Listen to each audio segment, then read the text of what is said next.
তো দেখো এখানে আমি ভাতটাকে একটু ভেজে নিচ্ছি, কিন্তু এর মধ্যে কি কি আছে তোমরা জানো?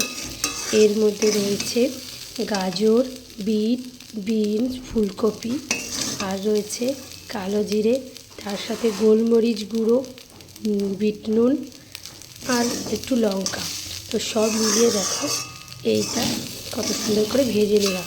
তো দেখো অনেক সময় কি হয়, আগের দিনে রাতের ভাত থেকে যায়, তো সেই ভাতটা কি দিয়ে খাবে সেইটা একটা চিন্তা থাকে।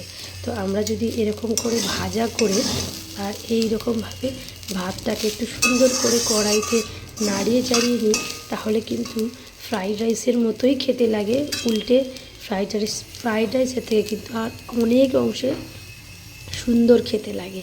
তো দেখো ঝাল ঝাল করে করতেও ভালো লাগছে দেখতে এটা। তোমরাও কিন্তু আগের দিনের ভাত থাকলে এভাবে ট্রাই করতে পারো। আর এখানে দেখো আমি বাটির মধ্যে কিন্তু সেই ভাজাটাই এখানে রেখেছি। এটা গরম ভাতে খাওয়া হবে। আর ওই যে ভাজাটা দেখালাম সেটা কিন্তু এই ভাতের সাথে মিশে রেসিপিটা করা হয়েছে। কেমন হয়েছে অবশ্যই বলো।